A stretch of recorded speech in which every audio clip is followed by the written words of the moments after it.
Neuroconciencia, de Fundación AISE.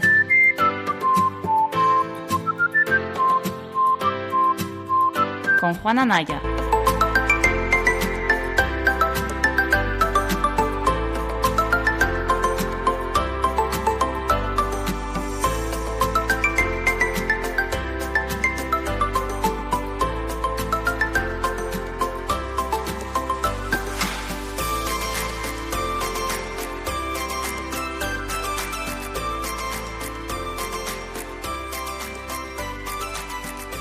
Bienvenidos, bienvenidas a un nuevo episodio de Neurofisio Club, la sala semanal del Club Neurofisioterapia en Clubhouse. Hoy es miércoles 19 de mayo de 2021 y estamos en nuestro quinto episodio. Hace ya 5 semanitas que nos estamos reuniendo todas las tardes y quería empezar pues agradeciendo a todo el mundo que nos está sintonizando tanto en directo como en los podcasts, que están teniendo una respuesta maravillosa. La verdad que estamos como muy emocionado de que tanta gente nos esté escuchando cada miércoles en los directos y participando, pero también luego pues el éxito que estamos teniendo en las grabaciones en podcast, que ya están disponibles en prácticamente todas las plataformas. A partir de la semana que viene ya habrá gente de Android en Clubhouse y posiblemente pues aumente muchísimo más pues los oyentes y podamos estar más personas aquí compartiendo conocimientos y experiencia en el mundo de la neurociencia clínica del movimiento.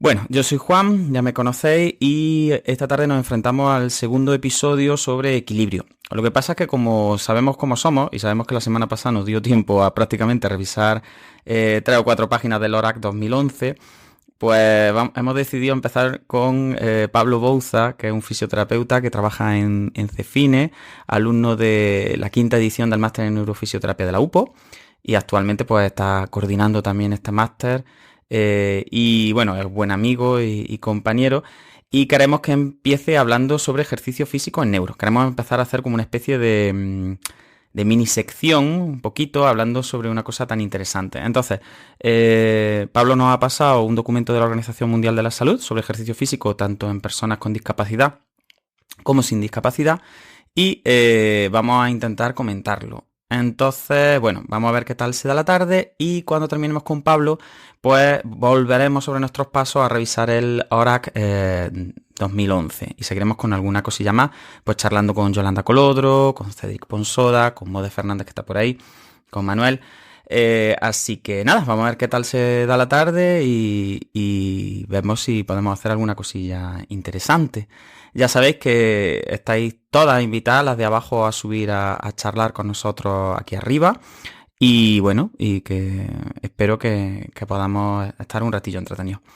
Por lo pronto yo voy a ir saludando a Pablo y dándole las gracias por prestarse un poquillo a contarnos cosas tan interesantes, que yo creo que al final el ejercicio físico va a ser la gran revolución en fisioterapia, ¿no? Aunque ahora se hable mucho de él y luego podremos hacer más secciones y dedicarle más tiempo.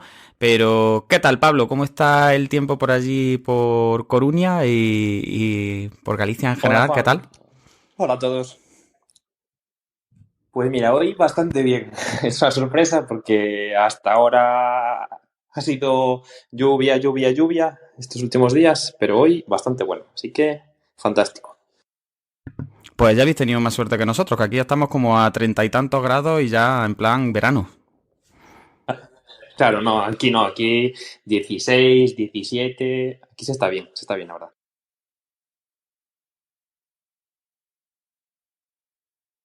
Bueno, Pablo, iniciamos esta sección que yo creo que va a ser súper interesante. A mí es un tema que me encanta, ¿no? Sobre ejercicio físico. Y bueno, por introducir un poquito el tema, podemos decir que el ejercicio físico es de las pocas cosas que manejamos en neurofisioterapia en las que prácticamente hay evidencia en todos los campos y un grado de recomendación bastante alto en todas las patologías sobre los beneficios que presenta. Entonces, a mí lo que me interesa sobre todo un poco es empezar contigo a comentar aspectos generales que nos quieras hacer llegar y luego también hablar un poquito sobre ya no solo el ejercicio físico aplicado a pacientes con patología neurológica, sino también la importancia que el sedentarismo, que la falta de actividad una vez que una persona ha sufrido una lesión neurológica, pues también ese sedentarismo genera un montón de patologías, de alteraciones. Entonces, ¿qué te ha aportado a ti el estudio del ejercicio físico?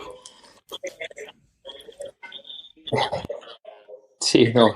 Es un tema bastante interesante, ¿no? Porque, bueno, los que nos dedicamos un poco a la neuro, si vemos el perfil, ¿no? de los usuarios que o entran pues en la clínica, vamos a los domicilios o que ya llevan bastante tiempo en terapia, hablamos de un perfil de paciente bastante sedentario, ¿no? Perdón.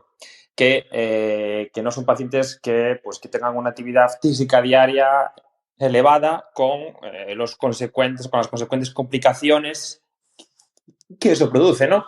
Entonces, bueno, todo empezó aquí un poco en el centro, ¿no? Porque, bueno, sí que intentamos siempre, pues, activar un poco a la gente, que se mueva tal, y más últimamente porque, bueno, con las recomendaciones de la OMS nos estamos formando bastante en el centro. Con Analista también, que si no la conocéis, es especialista en ejercicio físico en ACV y en rehabilitación respiratoria. Y entonces, bueno, la iniciativa ha surgido aquí un poco en el centro y a mí me gustaría, ¿sabes? Ser como el portavoz un poco, ¿no? Del concepto ese de que tenemos que potenciar la actividad física en los usuarios. Al final es importante porque, por ejemplo, si hablamos del paciente con ACV, ¿no? Claro, desde el momento que se sufre un ACV, el riesgo de que se produzca otro es bastante alto y eso yo creo que la gente tampoco lo tiene muy en cuenta, ¿no?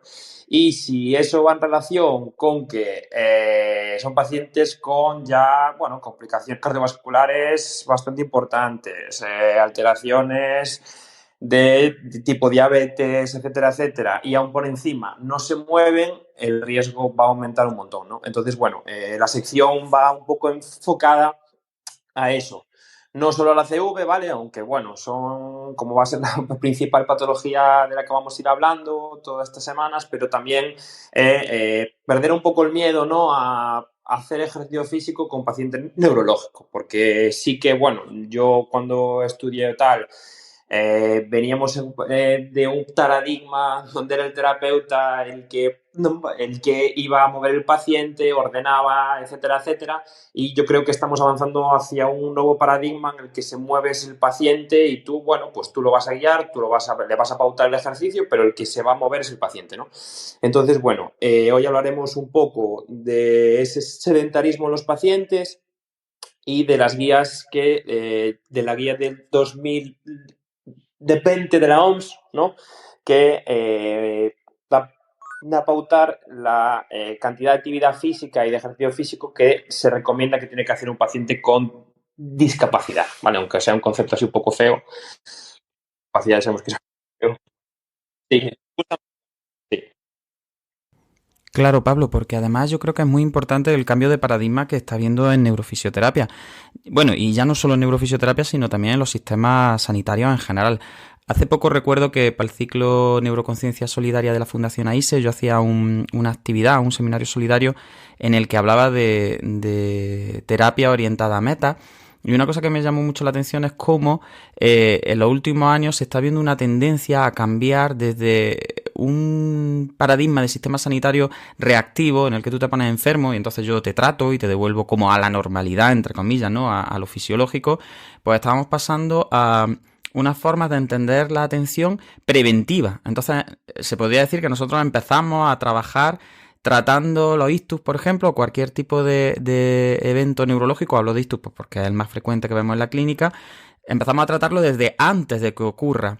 Y uno de los factores más importantes, protectores, uno por así decirlo, de las salvaguardas que tenemos para prácticamente todos los factores de riesgo de ictus, tanto en isquemia como en hemorragia, y en fin, luego podemos hablar un poquito de esto, es el ejercicio físico. Entonces es verdad que yo creo que este tema es interesantísimo no solo por las implicaciones que tiene en la terapia propiamente dicha de personas que ya vienen pues con su petardazo en la cabeza, como decimos así de forma coloquial, sino también por el potencial que tiene como evitador, como regulador un poco de todos esos factores de riesgo tan negativos que hacen que la incidencia de enfermedades, de patologías neurológicas, pues sea mucho más alta. Entonces yo creo que es interesante también hablar de la prevención y tener como un papel más activo en este nuevo modelo, ¿no?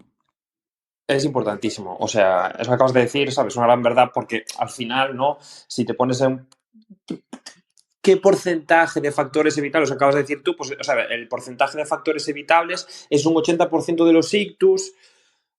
Se puede decir que son evitables con unas pautas de vida, de pues ejercicio activo, hábitos de vida saludables, etcétera, etcétera. Entonces, al final, ¿sabes? Es bastante increíble, ¿sabes? Que desde los sistemas de salud y tal nos haga una campaña potente, informativa, que vaya a evitar, pues, o sea, al final no es que una cifra de Vegas, no, son 100 hitos al año, no. Nos ponemos a hablar de cifras muy importantes con un coste del sistema muy importante. Entonces eso, ¿sabes? Es verdad que no hay una campaña fuerte que pues haya ese proceso educativo, ¿no? En el que se pauta a la gente, oye, mira, si tú sigues con unos hábitos de vida saludables, si haces ejercicio físico diario, etcétera, etcétera, las posibilidades que sufras un evento así son muy bajas, ¿sabes? Al final es importante porque, claro, cuando ves en clínica el perfil de usuarios que entran, ¿no? Son un porcentaje muy alto, como dicen las estadísticas, pacientes que al final vienen con unos hábitos horribles, al final, consumo de sustancias alcohólicas, tabaco, obesidad, etcétera, etcétera. Y que, si volvemos al tema, ¿no? Al final son gente que hace muy poca actividad física o ejercicio físico, ¿vale? Que es importante hacer un poco la diferenciación entre los dos, porque no es lo mismo, ¿vale? Eso si queréis profundizamos ahora, pero son pacientes que, claro, usuarios, ¿no? Que al final, con esos hábitos, las posibilidades de que sufrieran ese evento eran muy altas y nadie, o por lo menos no se ha hecho una campaña relevante que les haya anticipado un poco eso, porque al final el ir al médico y que te diga el médico, usted le va a dar algo, no sé qué, no es lo mismo, ¿no? Que hacer una campaña fuerte y potente donde se explique pues, a la población en general esos aspectos, ¿no? Efectivamente. Y sobre todo porque a mí, yo siempre lo comento, que me da mucho miedo cuando los fisioterapeutas por ahí dicen que es que el ejercicio físico es lo único que tiene evidencia en fisioterapia en general y en neurofisioterapia en particular. Y yo digo, ¿y te parece poco? Es decir, yo creo que tenemos ahí una herramienta de trabajo, como hemos dicho, para la prevención que es muy potente. Pero no solo estamos hablando de que es que hay 4 estudios que dicen que hacer ejercicio es bueno. Es que estamos hablando de que existe un alto grado de recomendación, si quieres luego podemos ir población por población, y que en las últimas guías de la Organización Mundial de la Salud, pues se lanzan mensajes como que la actividad física es buena para el corazón, el cuerpo y la mente, que cualquier cantidad de actividad física es mejor que ninguna y cuanta más mejor, que toda actividad física cuenta, que el fortalecimiento muscular beneficia a todas las personas, que demasiado sedentarismo puede ser malsano, que incluso todas las personas pueden beneficiarse de incrementar la actividad física y reducir los hábitos sedentarios. Y parece como que en fisioterapia todavía tenemos la imagen esa de tratar con terapia manual, de las técnicas registradas típicas que venimos arrastrando desde hace décadas, por no decir siglos, en neurofisioterapia, y no nos damos cuenta de que el ejercicio físico realmente es la gran herramienta quizá más potente, la más fuerte y que nos puede dar mayores beneficios, como hemos dicho, en la prevención, pero también en la población en general y en la población con patología neurológica en particular. Y mucho se ha hablado sobre nutrición, sobre la importancia de llevar una vida sana, entre comillas, con muchas cosas, pero al final es que es verdad que el ejercicio físico se ha demostrado que no lo podemos compensar de ninguna manera. Es decir, no se puede compensar de ninguna forma que no sea haciendo ejercicio. Porque una nutrición regular, pues si tú tienes un buen nivel de actividad física, se ha demostrado que puede medio compensarse, pero el ejercicio es que o haces ejercicio o no hay ninguna otra forma realmente de compensarlo, ¿no? Sí, es que claro, ese es el tema. Al final, eso acabas de decir tú. Al final, antes no existía un equilibrio, pues te decían, bueno, tienes que hacer ejercicio, pero también tienes que evitar, pues, tomar sal, etcétera, ¿sabes? Llevar un control en la dieta y tal, pero es eso, cada día se ve que eso, tú puedes hacer una compensación con la actividad física que tú hagas, que por supuesto no estamos diciendo que haya que alimentarse variado, etcétera, etcétera, pero Que sí se que nos es echan encima los nutricionistas de por Clubhouse eso, y... cuidado, cuidado por si acaso, pero no, yo creo que se ha entendido bien, ¿no? Que al final es eso. Lo más importante, o sea, es que al final volvemos a lo mismo, ¿no? Que es que este cuerpo está hecho para el movimiento. Entonces, si no te mueves, el cuerpo se oxida y empiezan las complicaciones y los problemas, ¿no?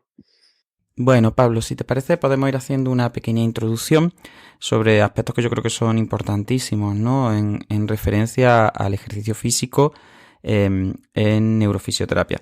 Y yo creo que, bueno, estaremos de acuerdo en que quizá el punto clave es la dosificación, porque el saber cuánto y cómo, pues al final esto es como un medicamento, ¿no? Hay que saber muy bien darle la dosis adecuada.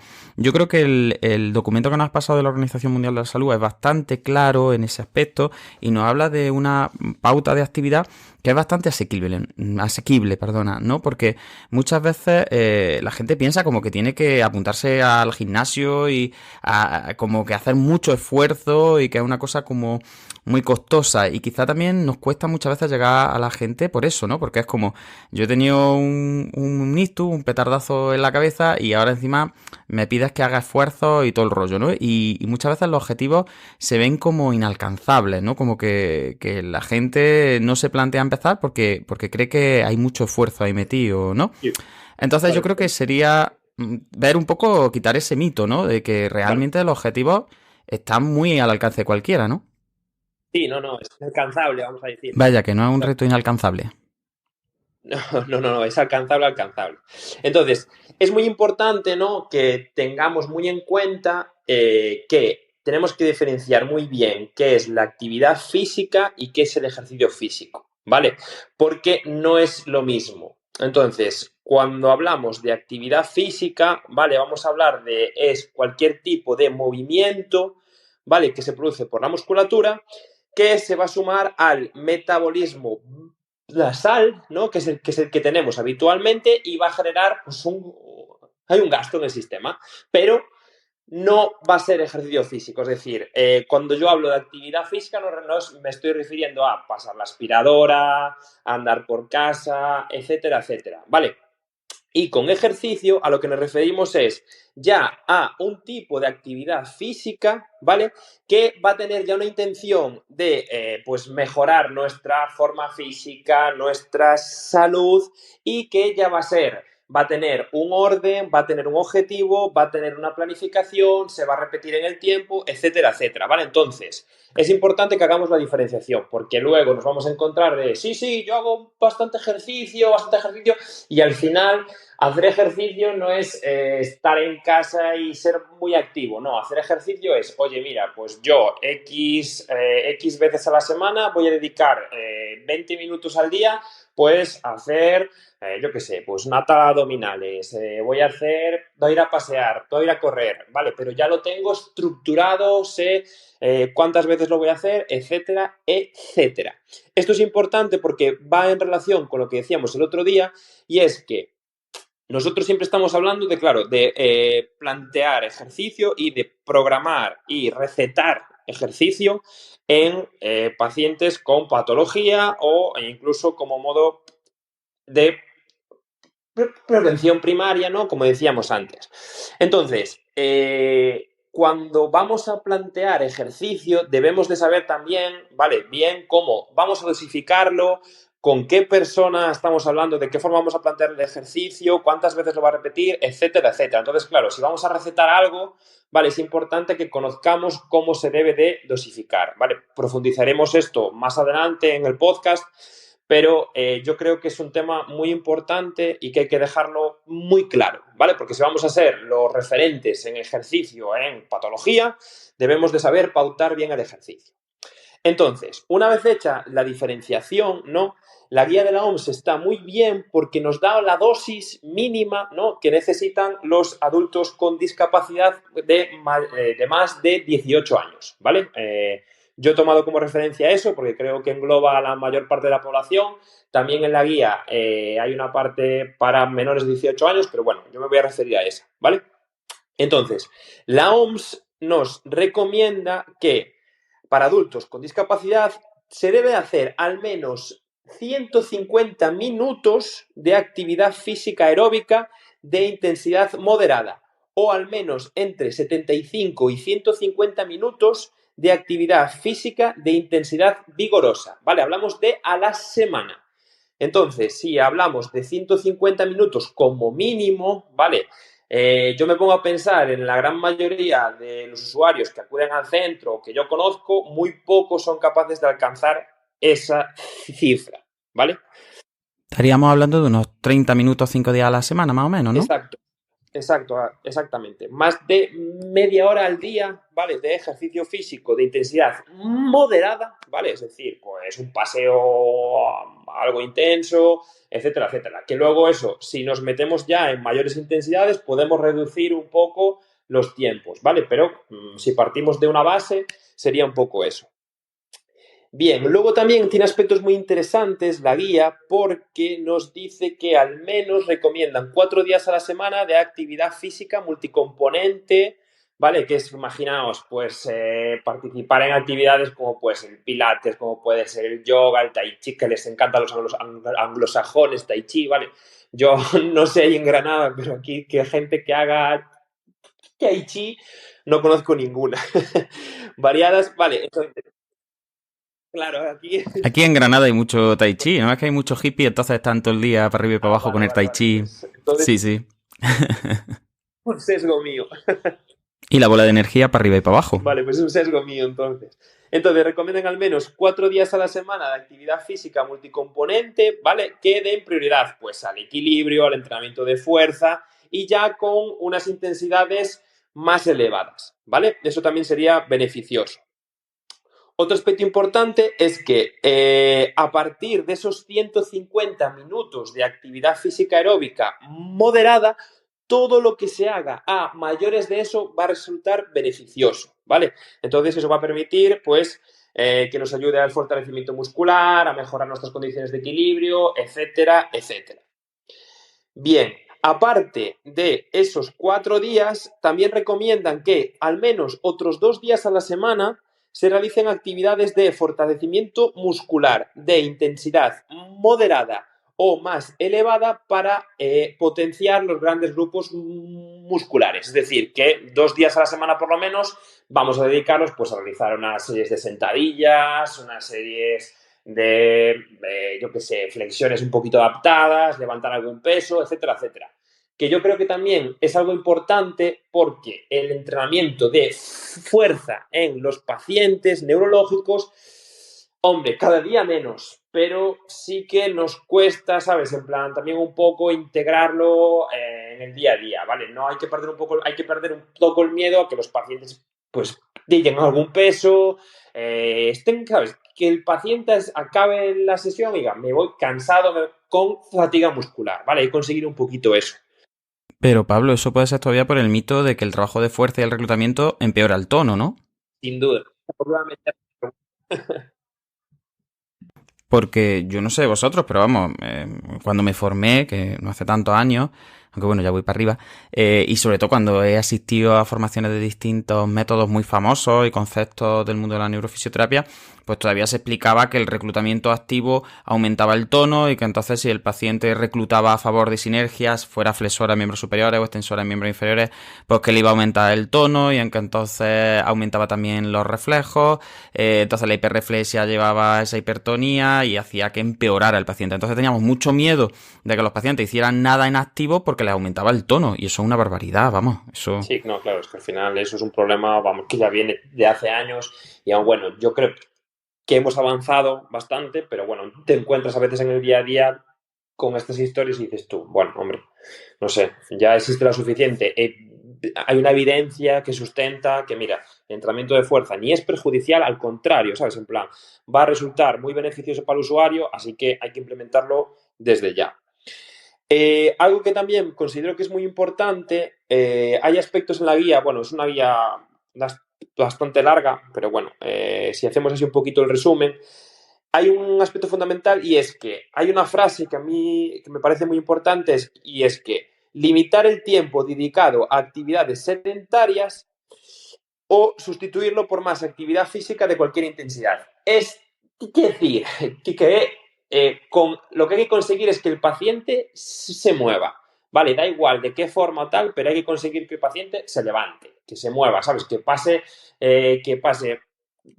Que reduzca el tiempo de horas que está sentado, que está en la cama, etcétera, etcétera. ¿Vale? Porque también, Pues Pablo, también, venimos de ese paradigma en el que el paciente tiene que estar como en reposo, porque todavía queda mucho de eso de que se puede empeorar el edema, sí, por los procesos inflamatorios propios que hacen que exacto. esté peor, y entonces todavía hay mucha gente que piensa ese tipo de cosas, que es mejor que esté en reposo y eso yo creo que también hay que marcarlo. Al final yo creo que hay que hacer un cambio importante y ver que el paciente Es un cambio, neurológico es fuerte, es decir, el paciente neurológico no está ahí tonto un cambio muy importante. Sí. y que hay que darle caña en algún sentido, Sí, ¿no? no, o sea, claro, eso es un aspecto muy importante porque, claro, a lo mejor también veníamos de otras, ¿no? Y de otras recomendaciones que eran, ya, claro, pero es que el paciente neurológico, con las dificultades, con las limitaciones que tienen, etcétera, etcétera, no. O sea, con esta guía, si tú la coges, al final no importa las limitaciones. De hecho, hay un punto muy interesante, ¿no? En el que explica y dice, la actividad física en adultos con discapacidad no conlleva mayor riesgo si corresponde con el nivel actual, o sea, el nivel actual de actividad que tiene la persona, su estado de salud y función física, siempre y cuando los beneficios para la salud obtenidos superen a los riesgos. Entonces, hombre, está claro que no le vas a mandar pues a una persona que tiene un déficit de reclutamiento bestial en las piernas, tal, que haga sentadillas porque se puede caer, etcétera, etcétera. Pero, hombre, tendrás que buscar las adaptaciones necesarias para que el paciente sí se mueva, ¿vale?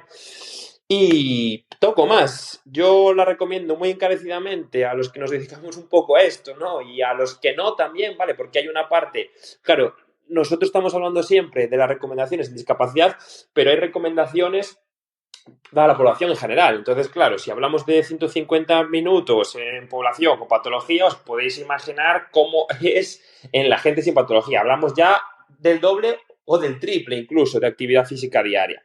Entonces, es importante. Por eso también, eso va también un poco en relación con la campaña de anticiparnos un poco a la patología, ¿no? Pues estas guías deberían estar pues en las escuelas, en los colegios, etcétera, etcétera, ¿sabes? Enseñando un poco a la gente que se hay que mover más, es un poco el tema. Y poco más. Bueno, poco más, aunque aquí hay mucha tela que cortar, porque yo vuelvo a repetir que en neurofisioterapia las formaciones sobre ejercicio físico es que no están en ninguno de los conceptos clásicos de tratamiento. Y yo creo que los fisioterapeutas ahora casi que nos estamos yendo hacia el ejercicio físico un poco porque nos estamos comparando con otros y por miedo a que otros nos quiten esa herramienta de trabajo.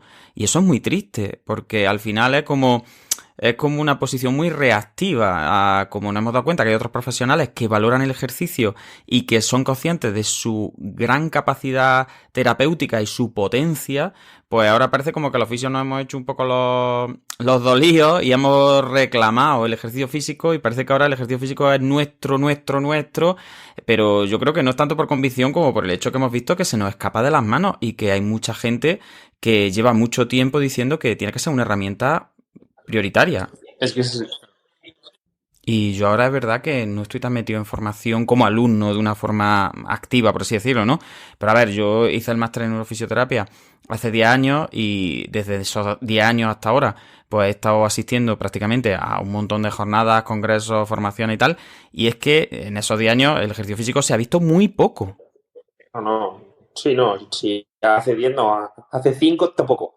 O sea, lo que sabes, lo que que acabo de explicar antes, pero claro, o sea, yo creo que eso es una reflexión muy interesante porque yo creo que es verdad también, ¿no?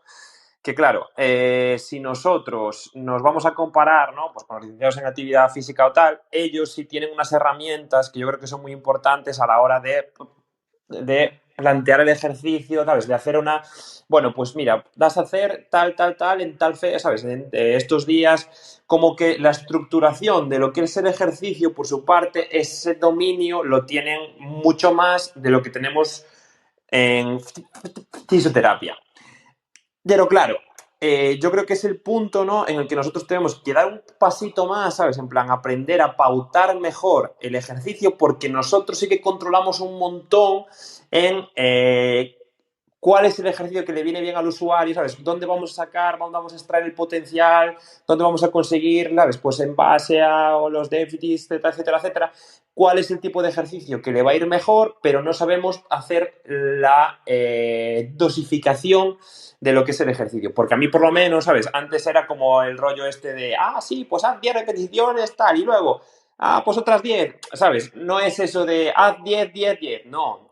Haz un cálculo de cuánto puede hacer, ¿sabes? Cuál es la máxima repetición que puede hacer, yo qué sé, cuántas repeticiones puede hacer en reserva, etcétera, etcétera. Hay 1000 métodos para dosificar el ejercicio, pero claro, hay que implementarlos en el día a día, que es lo más importante. Porque yo creo que una vez que nosotros controlemos eso, la herramienta que se nos presenta ahí es muy fuerte, porque al final eso va a ayudar a reducir también un poco la dependencia, ¿no? Que tiene el paciente neurológico del terapeuta, que a mí también es algo que me causa también, que me hace pensar, ¿no?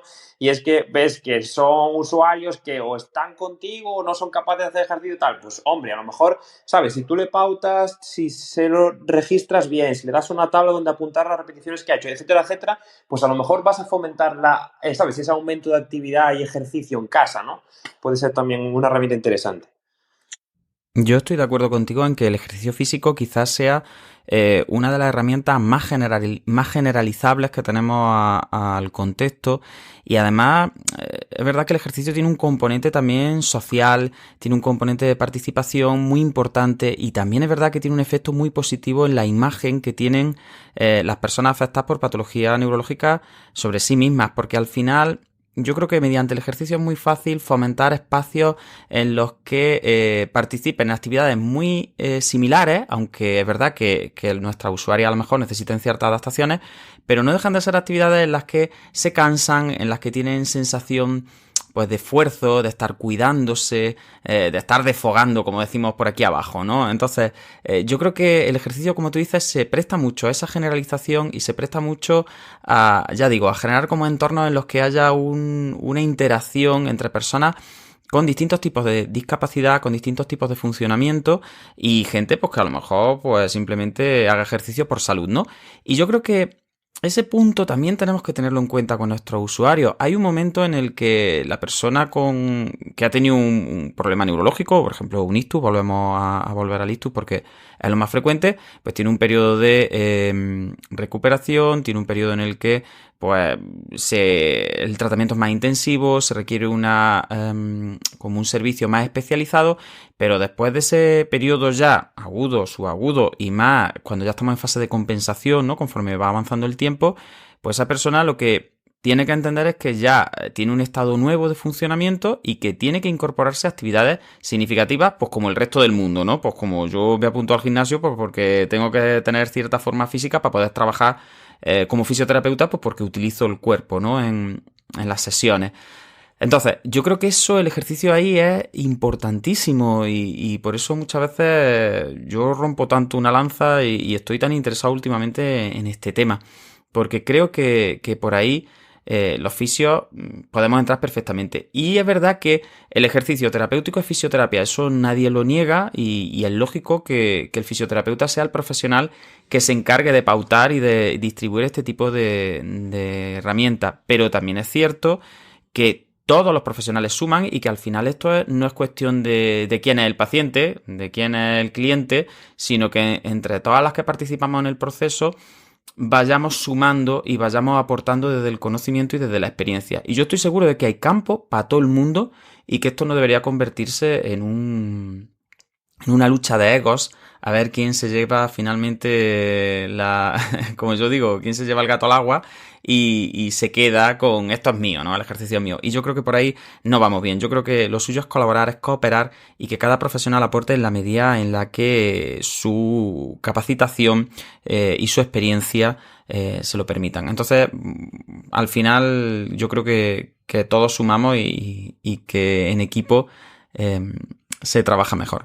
Y volviendo un poco al tema que a mí me parece más interesante y que creo que es el que ha generado como más publicaciones en los últimos tiempos, yo creo que es el tema de la intensidad, ¿no? De cómo medir las intensidades de ejercicio que pautamos. Porque al final, como hemos dicho antes, quizás la dosificación sea la clave, ¿no? La dosis es la que importa, como se dice en inglés. Y en el caso de medir intensidad, pues tenemos pacientes en neuro, como tú sabes, en los que hay distintas alteraciones a la hora de percibir la fatiga o, bueno, otros estados de los que hablaremos después un poquillo si te apetece. Entonces te quería preguntar, ya que vosotros tenéis experiencia y que en Cefin estáis implementando este tipo de abordaje de una forma como tan seria y tan bien pautada, te quería preguntar, así, por entrar en una primera definición de un factor que es tan importante, quizás centrarnos un poquito y empezar hoy, aunque luego hagamos en otros episodios otros factores o hagamos hincapié en otros conceptos. ¿Cómo moduláis vosotros la intensidad? ¿Cómo medís esa intensidad de esfuerzo que estáis metiendo en la terapia? Si nos recomendáis algún tipo de abordaje que vosotros creáis que es más eficaz. Y al final, pues bueno, que nos cuentes un poquillo tu experiencia y que abramos un poquillo el melón, que abramos un poquillo el debate sobre este tema, ¿no? El tema de la intensidad, porque al final la alta intensidad sabemos que en fases iniciales genera unos beneficios que son tangibles y medibles y me gustaría conocer tu opinión un poco a este respecto en cuanto a intensidad. Sí, o sea, es una pregunta muy interesante. O sea, al final, claro, tenemos que tener, hay herramientas, ¿no? Porque al final la intensidad va a depender del, vamos a ver, al final es algo bastante subjetivo, ¿no? Por el usuario. O sea, va a ser una sensación subjetiva por el usuario, porque claro, a lo mejor la intensidad más, o sea, como una intensidad superior, yo tengo una percepción de lo que es una intensidad más alta en comparación, pues, a otra persona que tiene una intensidad que, pues, es menor, por ejemplo. Entonces, claro, hay herramientas importantes que hay que conocer, que es que podemos usar el porcentaje de la frecuencia que está haciendo el usuario. Imaginaos, pues si va a trabajar entre un 65% y un 75% de la FC, frecuencia cardíaca, o a mí una herramienta que me parece muy sencilla y que fácil de entender por los usuarios, pues es un Borg, ¿no? La escala de Borg que va a registrar la disnea, ¿no? Esa sensación de fatiga respiratoria o de fatiga de miembros inferiores, por ejemplo, pueden ser dos herramientas muy interesantes y que generalmente los usuarios la entienden muy fácil.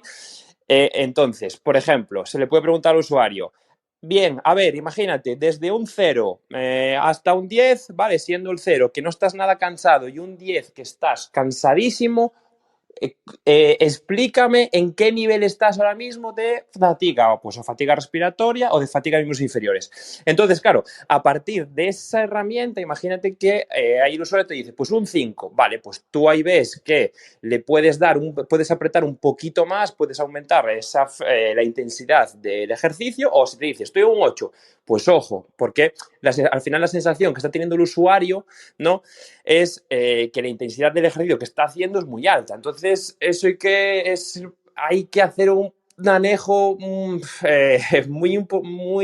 relativo entre lo que tú estás viendo en el usuario y lo que está percibiendo él, ¿vale? Porque, claro, eso va luego muy en relación con si tú quieres plantear ejercicio para hacer en casa y tal, claro, si cada vez que viene al centro le metes una intensidad de un 9, acaba reventado y tal, claro, es difícil que se adhiera luego a lo que le vas a plantear tú para hacer en casa. Entonces, bueno, yo así como resumen, pues yo creo que el Borg, por ejemplo, es una herramienta bastante sencilla, fácil de entender para los usuarios y que nos puede servir y que nos da bastante información, ¿no?, de la percepción de la intensidad que está teniendo el usuario. Después eso, de forma más objetiva, pues el porcentaje de la frecuencia cardíaca, luego si nos ponemos ya un poco técnicos, pero claro, ya es más difícil hacerlo, pues el porcentaje de volumen de oxígeno máximo, etcétera, etcétera. Pero claro, al final, en el día a día, nosotros lo que más utilizamos es el Borg y el porcentaje de la frecuencia. Que claro, esto da para hablar mucho, porque dependiendo de los porcentajes vas a trabajar, pues vas a estar entrenando más resistencia, más HIIT, etcétera, etcétera. Entonces, bueno, yo creo que es un tema para estar otro par de horas solo hablando de la intensidad en sí. Pues lo podemos ir hablando. Realmente yo creo que el tema, como tú bien dices, da para mucho y es muy interesante, con lo cual pues podemos dedicar por lo menos un par de veces al mes o lo que a ti te apetezca a charlar sobre este tema. Nosotros en cuanto a intensidad, es verdad que yo estoy muy empeñado y en el Centro Sinergia estamos empezando a estudiar la implementación, pues eso, de monitorización de la frecuencia cardíaca, por ejemplo, en los usuarios. Es verdad que hoy en día casi todo el mundo tiene pulseras de actividad y de las pulseras de actividad pues se puede, y si no tiene una banda cardíaca o lo que sea, ¿no?, se pueden sacar parámetros tan importantes pues como la frecuencia cardíaca en reposo, que luego en el cálculo como de los tramos de trabajo aeróbico y de los distintos efectos que queremos causar con el ejercicio, pues yo creo que es muy útil saber la frecuencia cardíaca en reposo y la máxima y de una forma así un poco casera pero bastante efectiva, pues ir pautando durante la sesión en qué tramo de esfuerzo queremos tener al usuario, y yo creo que eso abre un abanico terapéutico brutal. Pero es que aparte de eso ya hay pulseras y anillos inteligentes que miden la variabilidad de la frecuencia cardíaca, por ejemplo. Entonces, haciendo un análisis a largo plazo de esta variabilidad de frecuencia cardíaca, hay estudios chulísimos en alto rendimiento, en deporte, analizando cómo adaptando las cargas de trabajo a momentos según la variabilidad de frecuencia cardíaca, pues obtienen rendimientos mejores. Porque sabemos, por ejemplo, que una disminución en esa variabilidad en frecuencia cardíaca, en la HRV, ¿no?, que aparece por ahí en los estudios, pues cuando disminuye esa variabilidad, lo que tenemos es como un estado como más de cansancio o de más sobrecarga, por así decirlo. Entonces yo creo que se nos abre un gran abanico por delante de métodos que son muy baratos, que dan muchísima información y que al final también nos sirven para objetivar nuestro trabajo y para que podamos ver, pues si un usuario te viene en un estado determinado y empieza la sesión con unos rendimientos, pues cómo va evolucionando con el tiempo. Aparte también que en neuro, yo creo que uno de los problemas que tenemos con las escalas, que se basan más en la opinión subjetiva del paciente, es que ya sabes que hay patología neurológica. Por ejemplo, se me ocurre la esclerosis múltiple, en el que la fatiga es uno de los signos cardinales, ¿no?, que los pacientes te comentan más. También otro tipo de enfermedades neurodegenerativas en que la percepción de fatiga por parte del usuario está muy artefactada, ¿no? Y entonces, pues estas medidas más objetivas nos permitirían saber si de verdad estamos metiendo sobrecarga o no, porque muchas veces cuando le preguntas a las personas que tienen este tipo de patología, pues te dicen que están muy cansados, muy cansados, muy cansados, que están reventados prácticamente desde el inicio de la sesión, y al final es verdad que es otro problema con el que jugamos, ¿no? Esa sensación alterada de cansancio que es típica de muchas patologías. Y yo creo que ahí las pulseras y los monitores de actividad que están hoy en día en todos lados nos pueden dar mucha información interesante y que merece la pena estudiar, ¿no? Sí, aparte es un método que es económico, porque al final una pulsera de actividad hoy en día por 25 euros tienes pulseras de actividad con, ¿sabes?, con el registro de frecuencia cardíaca, etcétera, y si no, una banda de estas en el pecho con una app, ¿sabes?, que es lo que hacemos aquí nosotros, que conectamos a varios usuarios a la vez a una app. Y claro, imagínate, pues uno está, de repente uno se pone al 80%, pues el que está al lado, ay, pues yo quiero subir un poco más, no sé qué. Sabes que al final es, claro, es una herramienta visual, porque lo estás viendo ahí, muy objetiva, porque te está dando bastante información, ¿sabes? Y al final te puede servir también para, hombre, mira, oye, aún estás al 65%, ¿por qué no pruebas a subir un poco más? Ah, pues sí, a mí me parece una herramienta muy interesante y eso que dices tú, Juan, al final, hoy en día, ¿no? Yo creo que estamos avanzando hacia objetivar más, ya sea pues mediante escalas, mediante tal, y entonces puede ser una herramienta muy que hay que implementar. Uy, Pablo, me parece que te estamos perdiendo por ahí. Está la conexión regulada o lo que sea, porque te escuchamos como robotizado. No sé si Ahora, ahora perfectamente.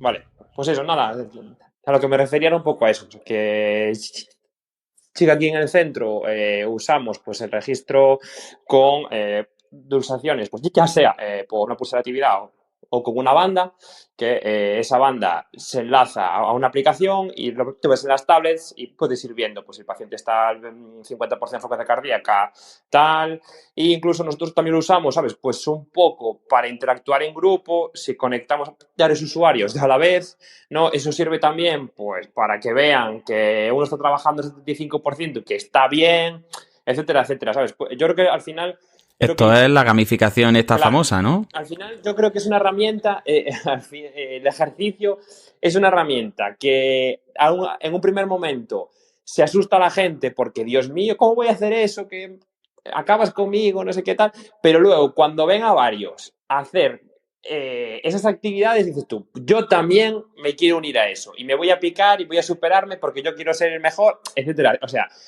es increíble el poder que tiene juntar a varias personas en grupo, que se vean, que se autopiquen un poco entre ellas, porque al final los resultados son Y que increíbles, al ¿no? final resulta también divertido, ¿no? Sí, exacto, justo. Bueno, Pablo, pues si te parece, te voy a coger la palabra y vamos a intentar hacer de vez en cuando una seccioncilla pequeña sobre ejercicio que puede ir creciendo, porque yo creo que es un tema maravilloso, apasionante y que al final los fisios tenemos mucho que aprender sobre dosificación, sobre intensidades y ya te digo, yo es que para mí soy muy pesado y lo repetís, pero es que creo que es verdaderamente apasionante y se llena un poco Y es un tema apasionante, la verdad. el tiempo hablando y pasa rápido.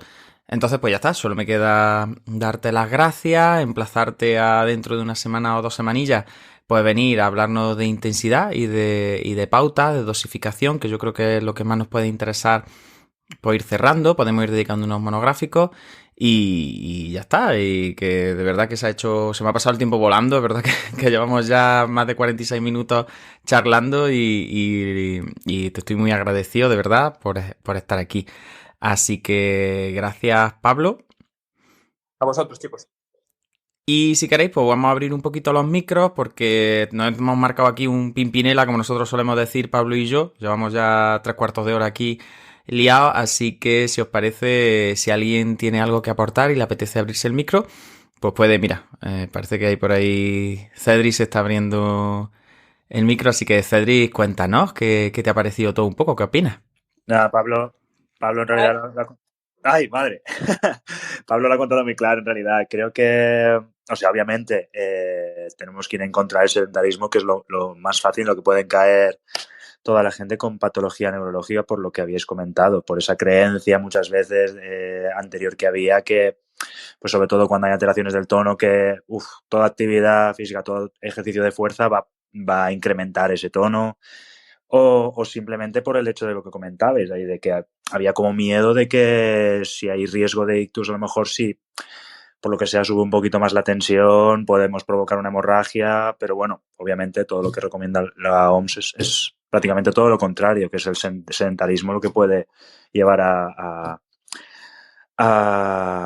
más riesgo de que se renueve la patología. Y es verdad que la clave al final es cómo dosificar ese ejercicio, que a todos nos falta un poquito formación en ese aspecto en la carrera no se nos da tampoco esas pautas, ¿no? Esas pautas que a lo mejor cogemos más por la propia experiencia, por observar al paciente y ver cómo va respondiendo a esa dosificación del esfuerzo que algo que se pueda pautar de por sí, ¿no? Que es verdad que, bueno, que es lo que habéis dicho, que es muy necesario, vaya. Parece que estamos todos de acuerdo, ¿no? En la falta de formación en la necesidad de implementarlo cuanto antes mejor y al final en quedarnos con frases pues lapidarias como que cualquier cantidad de actividad física es mejor que ninguna y cuanta más mejor, que es lo que dice la Organización Mundial de la Salud, con lo cual pues jugamos con ventaja porque al final pues eso, como que la gran mayoría de efectos son beneficios y que pautándolo bien y dosificándolo nos aseguramos un buen efecto. Veo por ahí más manitas levantadas, así que antes quería intervenir Mode y Cedric la ha cortado. Así que vamos a darle pasito a Mode que nos cuente lo que sea. ¿Qué tal, Mode? Cuéntanos. Sí, yo. Yeah. Nada, a mí me parecía muy interesante esta última parte que habéis estado hablando de la intensidad, porque también desde el mismo aspecto un aspecto diferente a pues, que los pacientes se motiven, ¿no? Si le graduamos la intensidad del ejercicio, también nos va a servir mucho si lo implementamos los fisioterapeutas, pues para mantener siempre esa intensidad y no hacer un sub y baja, sino ir desde abajo hacia arriba y no ir... Que al final, pues si no tenemos nada que lo mida con datos, pues puede ser muy, muy variable la sesión. Y por otra parte, también quería añadir así que, pues yo por ejemplo tengo una usuaria, ¿no? Con una enfermedad degenerativa que ella misma, yo no le he dicho nada, sino ella misma tiene metido en sí que ella lo que necesita es moverse, porque ella se nota que cuando no se mueve no se siente bien, ¿no? Y entonces ella lo que ha hecho ha sido ponerse un podómetro y cada día tiene que hacer, no sé si son 8.000 pasos, y como no lo haga se sale a la calle y se da su paseo.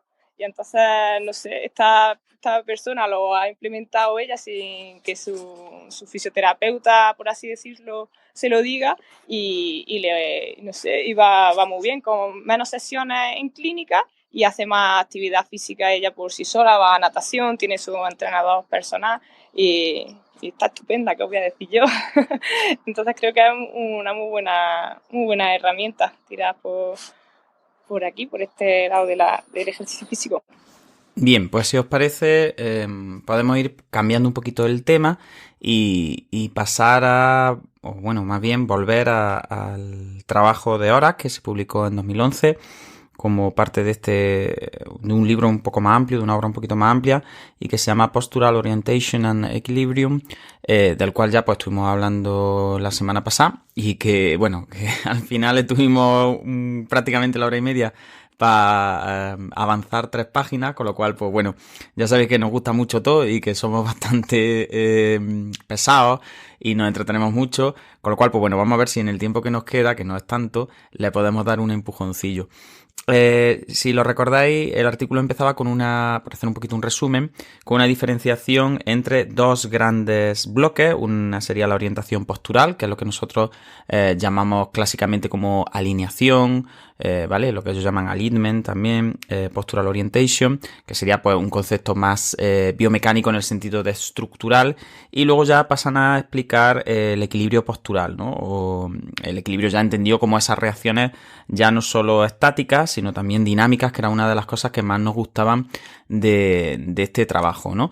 Este entendimiento del equilibrio no ya como algo estático, como algo puramente reactivo, sino como algo más sistémico que dependía del entorno y de la tarea, pues convertía al equilibrio un poco, como decimos mucho en AISE. ¡Equilibrio! Pues lo convertían en un concepto más dinámico, ¿no? De la dinámica del sistema y que no era solo no estaba solo entendido en un contexto estático, pues como se nos ha vendido desde muchas escuelas evolucionistas, jerarquistas y sobre todo de métodos de trabajo pues más basados en reflejos. Entonces estuvimos luego entrando un poquillo en diferenciaciones que tenían que ver con las metas conductuales. Podéis ir al episodio anterior que ya está en las plataformas de podcast y echarle un vistacillo. Y luego estuvimos hablando pues de diferencias importantes en algunos conceptos como el centro de masa, el centro de presiones, y estuvimos viendo que el centro de masa, a pesar de ser un concepto que parecía muy estático, pues que llevaba también a la dinámica, porque al final nuestro sistema nervioso tiene que utilizar todas las cartas que puede y tiene que jugárselas todas. Entonces no podemos entender el equilibrio solo como un encadenamiento de reflejos medulares o troncoencefálicos que se activan de forma reactiva frente a un estímulo que nos rompe el equilibrio, nunca mejor dicho, sino que aparte nuestro sistema nervioso juega también pues con el peso corporal, con la rigidez de los segmentos, de la musculatura, pues su aspecto viscoelástico, y juega sobre todo también con la aceleración de la gravedad. Y vimos que una de las estrategias más eficaces que tenemos para movernos es precisamente sacar ese centro de masa fuera de nuestras bases de estabilidad y jugar con el desequilibrio y con la gravedad para poder movernos. Entonces, el artículo pues tiene mucha tela que cortar. Yo, si os parece, podemos seguir el esquema de Horak, que yo creo que nos ha servido bastante como para organizarlo. Nosotros que somos bastante desorganizados ya de por sí. Y si queréis, pues podemos hacer un poquito como un resumen rápido de los puntos que yo creo que habría que tener más en cuenta para progresar en el estudio del artículo. Entonces, si os parece, mientras Yolanda está calentando, me imagino, porque este es su tema y porque el artículo, conforme va avanzando, va hablando ya de aspectos neuroanatómicos en los que empieza a meter al cerebelo, en los que empieza a meter a ganglios basales, que quizá eso se quede más para el capítulo siguiente y hoy nos entretengamos en orientación postural y en esas estrategias posturales que son, pues, más interesantes, como más básicas, ¿no? Pues podemos hablar o podemos como introducir un poco el tema. En realidad, yo creo, si os parece, que podemos hablar de la activación muscular tónica y del control postural, el control de la orientación postural, que yo creo que son dos de los capitulillos o dos de los, por así decirlo, como de los segmentos del artículo que a mí me han resultado más interesantes, pues porque creo que resumen muy bien y que son bastante explicativos. Entonces, vamos a meternos en Berea con el artículo de Horak. Yo lo recomiendo muchísimo. Dejaremos la referencia en la descripción del podcast para todo el mundo que quiera leerlo, que yo ya os digo que creo que debería ser una obra de referencia para toda persona que se dedique a la neurofisioterapia. Y bueno, y lo vamos a ir desgranando un poquillo. Así que vamos allá. Voy a empezar a ver por dónde anda mi querida Yolanda, que como sabéis, pues bueno, ya estuvo en el episodio pasado marcándose un dueto aquí un poco conmigo y estuvimos ahí un ten con ten ahí con el público un poco callado, porque Yolanda pues le encanta todo lo que tenga que ver con cerebelo, todo lo que tenga que ver con ganglios basales, con subcortical en general. Es profesora dentro del máster de toda la parte de subcortical y de aprendizaje motor, como ya visteis en otro capítulo que también os recomiendo mucho del podcast, que es aprendizaje motor. Y nada, vamos a dedicar a esto una media horilla o así hasta que llegue la hora de concluir y a ver cómo se da la tarde. Yolanda, yo no sé si estás por ahí, si estás con la niña o por dónde andas. Estoy. Sí, hombre, yo sé que si hablamos de equilibrio, Yolanda tiene que estar. Claro. ¿Cómo no voy a estar? Sí. Si se habla de cerebelo, la Yolanda ahí está de guardia y vamos, como siempre. Pues ya ves tú, Naika. Encantada con su cerebelo de siempre. Pero bueno, no solo el cerebelo, al final a mí me gusta mucho este artículo, no solo porque es de equilibrio, porque además no solo el cerebelo, ¿no? Es equilibrio y creo que eso es muy guay y abre mucho la mente, porque al final siempre estamos acostumbrados y es una lanza que yo siempre rompo a favor del cerebelo, a achacarle todos los problemas de equilibrio al cerebelo. Y bueno, pues con este pedazo de capítulo de ahora, pues ya vemos que no, que hay muchas más estructuras que tienen que ver. Y me gusta mucho ese apunte sistémico, aparte porque a mí también se me ve mucho el ramalazo hacia la sistémica. Pues bueno, a mí me habéis dado en el gusto con este capítulo porque es sistémica y equilibrio, o sea que creo que poco más podríamos añadirle para que me gustase. Y bueno, de lo que tú dices de cómo el cuerpo usa, ¿no? Todos los torques y cómo usa no solo la activación muscular, sino que también usa la propia resistencia de su estructura al estiramiento y cómo usa la propia rigidez, ¿no? Que le dicen en el artículo a favor de poder mantener la postura, la orientación postural, pues creo que es algo muy interesante que tenemos que tener en cuenta de cara al tratamiento, porque siempre intentamos que las personas con las que trabajamos se mantengan erguidas o se mantengan en ciertas posiciones a base de activaciones musculares, y lo que vienen a decir los autores es que no, que el sistema es mucho más capaz de usar la estructura como también como un sostén pasivo, con muchas comillas, para poder mantenerse. Y como al final, pues, por ejemplo, cuando estamos manteniéndonos erguidos, cuando estamos manteniéndonos de pie,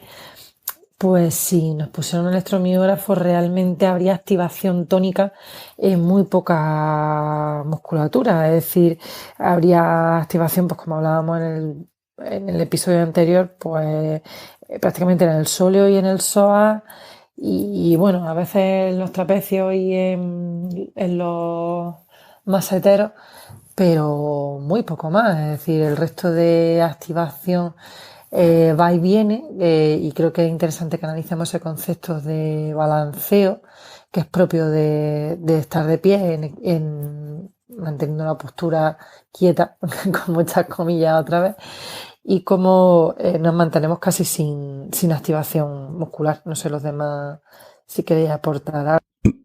Bueno, yo creo que aquí los autores lo dejan bastante claro, ¿no? Dice que incluso la alineación que es característica de cada especie tiene como algunas características que son comunes. Esa alineación de la cabeza del tronco con respecto a la gravedad y a la inercia, ¿no? En sus desplazamientos, y sobre todo como la postura y vuelvo a repetir, la alineación se refiere mucho también a la superficie de soporte, y luego también como una especie de geometría o de relación intrasegmento dentro de sus miembros, que también es característica. Ellos hablan pues que hay como especies que se caracterizan más por la semiflexión o por la semiextensión. Sin embargo, dejan muy claro que en los grandes cuadrúpedos y en el caso de los seres humanos también, es la rigidez pasiva, entre comillas, como dice Yolanda, del tejido conectivo tanto dentro como alrededor del músculo el que es el responsable de la mayor parte de la respuesta antigravitatoria, ya os digo, de una forma así general. Por tanto, yo creo que aquí los autores lo que están es como rompiendo una lanza a favor de, vamos a ver, no existen los músculos antigravitatorios per se, es decir, en un planeta con gravedad, como siempre le decimos a los alumnos en el máster, sería muy poco inteligente tener músculos antigravitatorios, es decir, que la capacidad de estar en contra del vector gravitacional dependiera de una activación muscular que quema energía. Eso sería bastante tonto por parte de la evolución, ¿no? Entonces, yo creo que ellos se alinean un poco en este sentido de decir, no, mira, es que no todo es activación muscular, es decir, la postura no está mantenida, no se necesita una gran cantidad, un grado muy alto de contracción muscular para mantenerse de una forma como alineada al vector gravitacional y poder generar desplazamiento en relación a este vector. Entonces al final, pues bueno, yo creo que es un concepto que aunque es muy intuitivo, pero muchas veces se nos olvida, ¿no? Y es que no se puede trabajar el equilibrio solo con el trabajo muscular, en el sentido de a ti te falta equilibrio lateral, pues venga, vamos a trabajar los estabilizadores laterales de la pelvis y a meter caña ahí, y con eso va a mejorar tu equilibrio. No sé qué opináis los demás, si os queréis abrir el micro o si seguimos Yolanda y yo. A ver. Me vuelvo a abrir yo porque creo que los demás están ahí de oyentes. Están asustados, desequilibrados. Yo, si alguien quiere hablar, que le dé el micro y yo cedo, porque si no, al final siempre estoy yo aquí, la pesa del equilibrio. Pero, Están desequilibrados, perdidos. Mucho desequilibrio. pues sí, si no, pues ya está, pues nos hacemos pipinela hablando de equilibrio, que tampoco. No tenemos problema, nosotros no.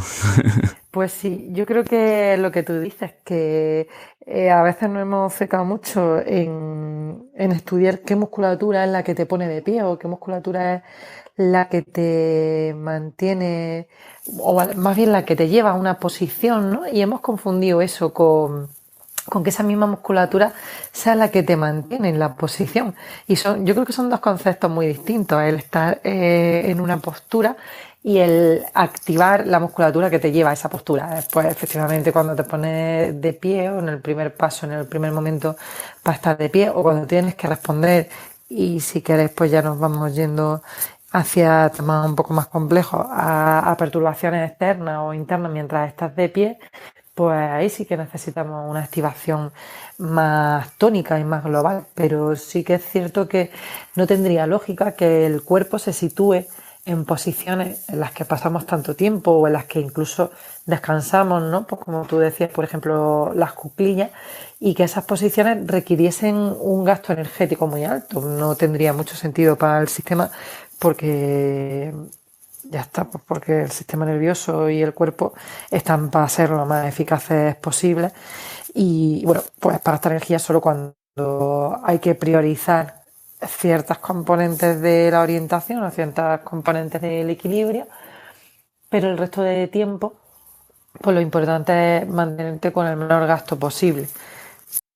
Yo estoy de acuerdo. Además, creo que en las formaciones muchas veces se da mucha importancia al patrón de activación muscular en activo, pero luego no se habla de otras cosas tan importantes, pues como esta rigidez de la que hablan los autores en este artículo. Yo siempre acuerdo en primero de carrera cuando mi profesor de anatomía, Miguel Guirao, yo lo nombro mucho y saldrá en este capítulo y en otros seguramente, nos hablaba de cómo la rodilla, cuando nosotros estamos de pie, adopta una posición que depende más del bloqueo óseo, ¿no? Yo estaba en primero de carrera, que a mí aquello me parecía pues apasionante, cómo era capaz nuestro cuerpo de mantener la extensión de rodilla con la menor activación muscular posible, ¿no? Y entonces, pues me estudiaba aquello que veíamos ya desde Kapanji, ¿no? De cómo, pues lo que decimos siempre, el cóndilo interno era más grande que el externo, cómo se producía ese giro, esa torsión interna en el que se apretaba la llave de la rodilla, por así decirlo, ¿no? Y cómo el cóndilo externo se desplazaba y al final teníamos ahí una posición que estaba mantenida, pues porque la rodilla hacía como una especie de bloqueo, entre comillas, estable, que nos permitía mantenernos en esa posición sin necesidad de estar activando la musculatura. Y esas posiciones de reposo yo creo que muchas veces se nos pasan desapercibidas y no las analizamos. Y yo creo que realmente para conocer el equilibrio de cualquier ser vivo, metámonos las personas un poco por delante, vamos a ser aquí el centro del universo, ¿no? Que somos los que estamos hablando, pero yo creo que hay que estudiar esas posiciones de descanso, porque son las que te dicen verdaderamente dónde estás cómodo, y donde estás cómodo no puede ser donde estás gastando mucha energía y donde te está costando una gran cantidad de activación neural y una gran gestión de grados de libertad así en activo. Las posiciones de descanso al final son posturas en las que nosotras y los usuarios también pues se sienten cómodos precisamente por eso, porque están en equilibrio, es decir, no necesitan de forma activa estar manteniendo la posición porque los vectores de fuerza y aceleración que actúan sobre su cuerpo se encuentran equilibrados y por tanto esa posición con respecto a la base de sustentación, con respecto al vector gravedad, nos da ahí un montón de información que yo creo que es muy interesante y que muchas veces tendemos a pensar que el equilibrio es totalmente reactivo, como ya decíamos en el capítulo anterior, que es totalmente activo en el sentido como que tiene que responder al desequilibrio de la forma más compleja posible. Y no, realmente estamos todo el día moviéndonos, estamos todo el día de pie y creo que bueno, no sé si la gente se está durmiendo un poco porque con las horas que son veo que nadie se quiere hacer el micro y lo mismo están todos haciéndose un poco en plan, se están haciendo los gallegos un poco o algo así, porque están todos están muy tranquilos ahí dándole están en modo escucha. Así que Yolanda, si quieres, seguimos con el postural set de Venga, pues mantenimiento de postura, si quieres. De cómo controlamos la orientación postural. Sí. Quizá algo que sí que te voy a añadir ahí, y mira, es que me gusta siempre apostillar, esa es la última. Bueno, pero eso no es apostillar, eso es que, aportar, Yolanda. No es tampoco... que no es apostillar, eso es aportar. Me gusta apostillar. Uy. Si es que eres muy poco fina. Cuando es útil es eso. Cuando ya es por gusto como yo, ya es apostillar. Bueno, la cosa es que es interesante añadir ahí porque creo que eso rompe una lanza también a favor de muchos de nuestros pacientes y en contra de algunas formas de trabajo. Y no quiero meterme mucho para no echar bilis, en las que se tiende a la normalidad, ¿no? A una postura concreta. Y creo que es muy importante aportar ahí que esa eficacia y esa baja activación muscular que nos lleva a elegir una u otras posturas como posturas más eficientes son distintas entre personas y personas, con lo cual es importante que entendamos que la postura en la que yo me puedo encontrar en equilibrio y en menor gasto energético no tiene por qué coincidir con la de Juan. De hecho, hasta hace no mucho que Juan se haya hecho yogi, pues para mí una de mis posturas de descanso es colocarme precisamente en sentadilla hindú, en cuclilla, y para él, pues, ¿no, Juan? Tú lo puedes contar el gasto energético que eso A mí me mata eso. Entonces creo que eso también es importante añadirlo. Pues Me quedo creo loco. que es bastante importante apuntar eso de cara a que entendamos. Al final yo creo que es la consecuencia lógica del avance que se está haciendo en muchos sentidos en el análisis sistémico del movimiento en general, ¿no? De aprendizaje motor y control motor. Y yo creo que los fisios tenemos mucho que aprender en este sentido, porque es verdad que los autores a lo largo de todo el capítulo lo que hacen es marcar continuamente la importancia del análisis de las características del entorno y de la tarea para poder medianamente entender por qué se están produciendo las reacciones de equilibrio y sobre todo si nos lo extrapolamos ya al tratamiento tendríamos que abandonar todo ese tipo de análisis que son muy reduccionistas al final y que marcan la importancia solo las características internas del sujeto que está en equilibrio, que se está moviendo o está intentando generar algún tipo de locomoción.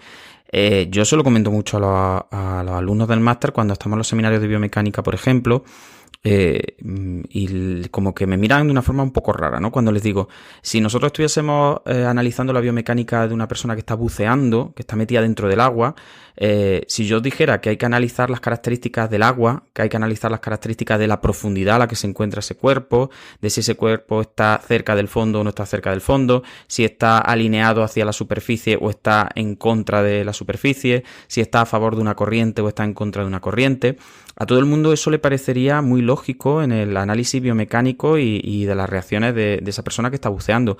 Sin embargo, cuando hablamos de gente que está en el aire, parece que olvidamos todas las características externas al propio cuerpo que pueden influenciar la forma en la que ese cuerpo se mueve y, por supuesto, también se equilibra. Entonces, es cierto que el aire es un fluido que no tiene nada que ver con el agua, pero la gravedad nos afecta más que dentro del agua, por ejemplo, y la forma en la que estamos colocados con respecto a la verticalidad también nos afecta más que dentro del agua.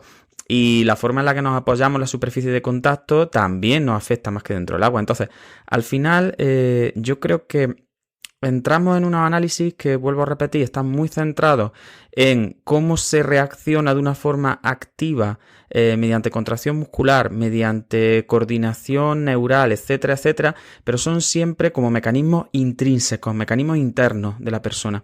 Y no olvidamos que realmente... Y esto ya se viene diciendo desde los años 60, cuando ya, y bueno, y luego ya con el desarrollo de autores como Bernstein y más gente que estuvo hablando de sistemas, pues se tenía muy claro y se decía, mira, al final quizá en la coordinación y en la gestión que hace el sistema nervioso del movimiento, lo de menos es lo que hace el sistema nervioso por dentro, por así decirlo, ¿no? Y habría que pararse a analizar un poco cómo los factores externos, llámense inercias, llámense aceleraciones como la gravedad, llámense superficie de contacto, llámense peso de los segmentos, vuelvo a repetir, el peso de los segmentos es muy importante en el análisis de las reacciones de equilibrio y en el movimiento en general. Y sin embargo tú vas a las formaciones de siempre, con los tutores de siempre y empiezan a hablarte de que el equilibrio al final es que la cabeza esté colocada encima de un bloque encima del otro, que haya fuerza suficiente en los extensores para empujar contra no sé quién, que la retrováscula o la anteváscula, y están todo el rato como analizando la posición del usuario y sacando conclusiones muy rápidas sobre si se cae para atrás es porque está en retrováscula, si se cae para adelante que está en anteváscula, si se cae para atrás es porque no tiene fuerza en los flexores, si se cae para adelante que tiene los extensores hipertónicos.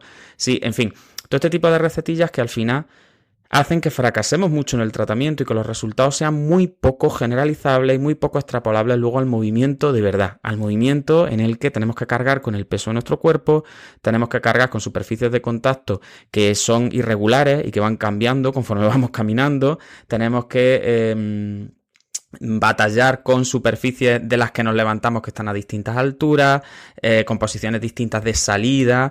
Entonces, yo creo que al final esto es un cambio en la forma en la que entendemos el análisis del movimiento en general y luego también del equilibrio en particular. Entonces, a mí me encanta pues cómo hablan, y quizá lo veremos en el próximo capítulo, de cómo el sistema vestibular, por ejemplo, cuando se facilita, genera reacciones que dependen de la postura en la que se encuentra el cuerpo y la tarea a la que se está enfrentando. Es decir, que ni siquiera la propiocepción o el vestibular, con su aferencia y la respuesta a las que alimentan, son tan arquetípicas, tan arcaicas que siempre generan las mismas respuestas. No, se hace como un análisis general de dónde está posicionado el cuerpo, qué está pasando y qué quiero yo hacer y dónde lo quiero hacer, y entonces las respuestas que se generan a través de las reacciones vestibulares cambian y te pueden generar un patrón de una sinergia flexora o una sinergia extensora. Entonces, a mí me parece súper interesante porque no estamos acostumbrados a este tipo de análisis del equilibrio. Por lo menos yo, el análisis de equilibrio al que estoy acostumbrado es el postural setting y venga, y vamos a colocar los segmentos alineados, vamos a colocarlo todo muy bien colocado, vamos a estar aquí con unos rendimientos de intrasesión fuertes porque colocamos al paciente con un montón de rulos, de toallas, de cacahuetes, de no sé qué, no sé cuánto, lo dejamos muy bien colocaico, en estático además, sin tener en cuenta luego que ese sistema se tiene que mover y lo que intentamos es normalizar las alineaciones siempre en referencia a personas que no tienen ningún problema neurológico, volvemos a repetirlo de siempre. Entonces yo creo que este cambio de paradigma con el análisis de factores externos y de tareas es revolucionario y es muy antiguo y sin embargo no, por lo menos yo no estoy tan familiarizado con él.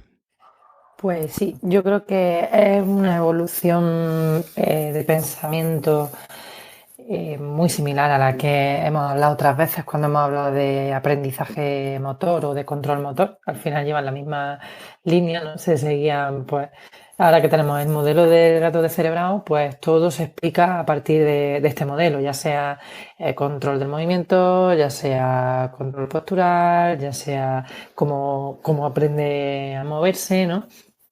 Y siempre al final todos los modelos de pensamiento han ido un poco siguiendo la misma evolución. Entonces yo creo que evidentemente es un modelo que queda muy atrás y que quizás lo interesante de sacar, que deberíamos sacar de ahí, ¿no? Pues es la frase, ¿no? De que un modelo de patología no puede explicar cómo se controla la fisiología. Creo que eso es algo que debemos empezar a tener muy claro, ¿no? Que cuando vemos a una persona que tiene una lesión en cualquier área del sistema nervioso, lo que vemos no es lo que ha dejado de hacer esa zona, ¿no? Los signos que vemos no son lo que hacía esa zona, lo que está fallando, sino que es el intento del sistema de compensar. Y de hecho aquí ellos ya introducen el término estrategia, que a mí me gustó mucho, pues cuando hablan de que al final tenemos las mismas estrategias o distintas estrategias dependiendo de la tarea y del contexto en el que vamos a tener que hacer ese control de la postura. Ya se van otra vez a la sistémica, vuelven a hablar de grados de libertad, con lo cual yo creo que volvemos a hablar de la misma evolución que hemos hablado otras veces en el resto de temas. Y lo que sí creo que es muy interesante y que sí que nos debe servir, como todo, yo creo que todo tiene su parte positiva, del gato descerebrado, es que pone muy en manifiesto que pase lo que pase en el sistema nervioso, el sistema tiene unas claras prioridades y tiene una prioridad muy clara que es que pase lo que pase, tenga las herramientas que tenga, va a hacer todo lo posible y va a poner en juego las capacidades que tenga para llegar a cumplir función. Y función es, pues bueno, pues me voy a mantener con lo que pueda, un poco contra gravedad, ¿no? Aunque ya hemos hablado de que no es tanto contra gravedad, sino que me voy a mantener pues en una posición en la que pueda cumplir algo más función, y eso pues voy a usar las estrategias y lo que quede indemne. Entonces no es buen modelo de equilibrio, pero yo creo que sí es un buen modelo de análisis para entender que cuando el sistema nervioso tiene una prioridad, al final pone en el asador la carne que tiene. Y eso creo que sí que es algo que es importante. Ay, los pobres gatillos descerebrados. La verdad que no sé en la neurociencia cómo nos apañaríamos sin todas las borricadas y todas las barbaridades que le han hecho a los pobres gatos. Sobre todo, algún día podríamos hacer alguna sección hablando del aporte de los gatos y de los gatos espásticos, sobre todo, los pobres, en el estudio de la neuro. Yo creo que deberíamos todos tener un colgante con un gato o algo, porque es que de verdad, algún día yo creo que se le hará no sé si existe ya, lo mismo existe por ahí alguna estatua o algo que le rinda homenaje a los pobres gatillos. Sí, yo estoy de acuerdo contigo, Yolanda. Al final el modelo de gato descerebrado que nos proponen los autores, pues es muy explicativo de las formas en las que analizábamos el equilibrio. Lo comentábamos en el capítulo anterior. Esas formas en las que analizábamos el equilibrio de una forma completamente reactiva, en la cual pues, se producía un patrón de extensión global, que era un patrón de extensión antigravitatorio, porque era musculatura que estaba más extendida cuando caía a favor de gravedad, entre comillas, ¿no? Y al final, a mí me sirve el modelo pues exactamente como a ti, me sirve como demostración de reducción de grados de libertad a lo loco, y de una forma brutal cuando se produce una lesión neurológica. Al final, cuando el sistema tiene que elegir, entre comillas, porque eso ya viene determinado también de una forma evolutiva y por generaciones y generaciones de experiencia, al final elige los patrones de activación que con menor gestión de grados de libertad, con menor gestión de la complejidad, pues van a funcionar por lo menos manteniendo un poco esa alineación postural de la que hablábamos durante estos 2 episodios, ¿no? Entonces es verdad que yo coincido contigo y que ese modelo a mí me sirve pues en relación a lo que comentan los autores también desde el punto de vista sistémico, y que nosotros repetimos hasta la saciedad, y que es un poco una de nuestras diapositivas chupito, es que el análisis de las alteraciones que se producen después de una lesión en el sistema nervioso no pueden dejar de lado que eso que nosotros estamos observando es el sistema intentando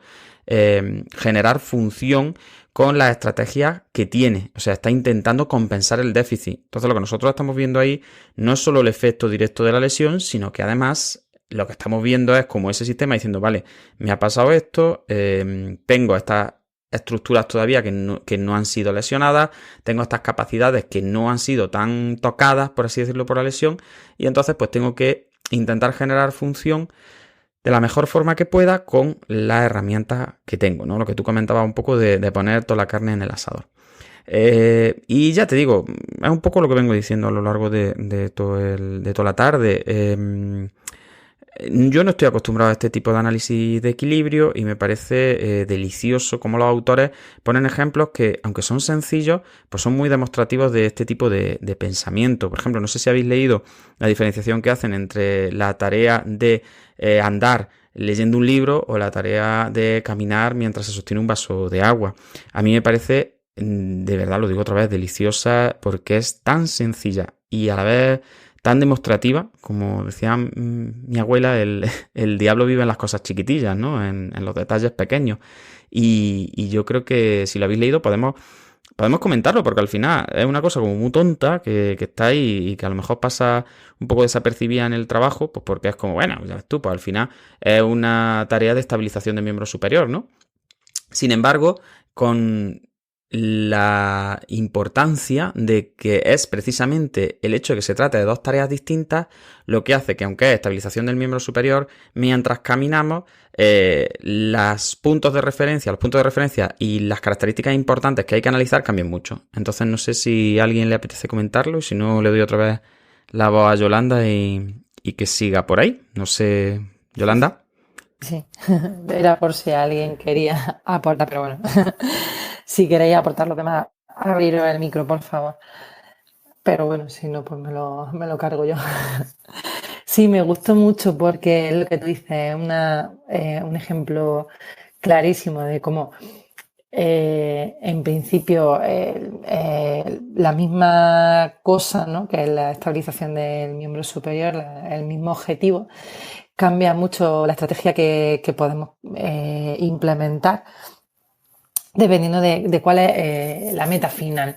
Entonces hace esa diferenciación entre ir caminando cuando vamos cogiendo un vaso de agua o cuando vamos leyendo y me parece muy interesante cómo la mirada tiene mucho de directora, en este caso, del control postural del miembro superior.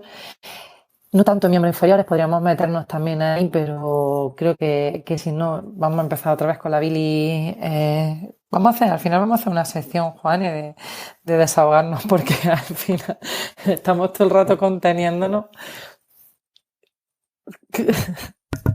Yo creo que sí, vamos a echar la bilis, en plan... Vamos a echar la bilis. Sí, yo creo que podría ser muy... Porque además siempre empezamos con estos temas cuando ya estamos cansados, que llevamos ya casi 1 hora y media charlando, y ya nos alejamos de nuestros temas y lo que nos vamos es a ponernos a criticar y empezamos a recordar tiempos pasados, los que éramos más criticones. Así que sí, yo creo que un Mátame Camión sería lo suyo. Un Mátame Camión en neurofisioterapia, de las veces que nos hemos llevado las manos a la cabeza en formaciones. Venga, vamos a proponernos Mátame Camión a la semana. Claro, además eso puede ser muy divertido. Seguro que nos sube mucho la audiencia, aunque nos va a buscar... No, al psicólogo. Ah, claro, eso es, porque al final nos viene bien a todos. Puede ser una terapia de grupo perfecta y muy baratita. Nos sale mucho mejor. Vamos a hablar bien de construcción. Bueno, vámonos al tema y a la alineación de la mirada y la importancia que tiene en lo que estamos comentando sobre las 2 tareas de miembro superior, que se nos va la olla. Totalmente, la mirada es importante en las dos y como estamos hablando, esto es más extrapolable a miembros superiores que inferiores. Y bueno, habla de cuando vamos sujetando un libro, cuando vamos, por ejemplo, leyendo, a la vez que vamos caminando, pues ahí la mirada se centra más, evidentemente, en hacer ese seguimiento, ¿no?, que tenemos que hacer mientras estamos leyendo, no tanto en el movimiento en sí, por ejemplo, cómo va a pasar luego en el vaso.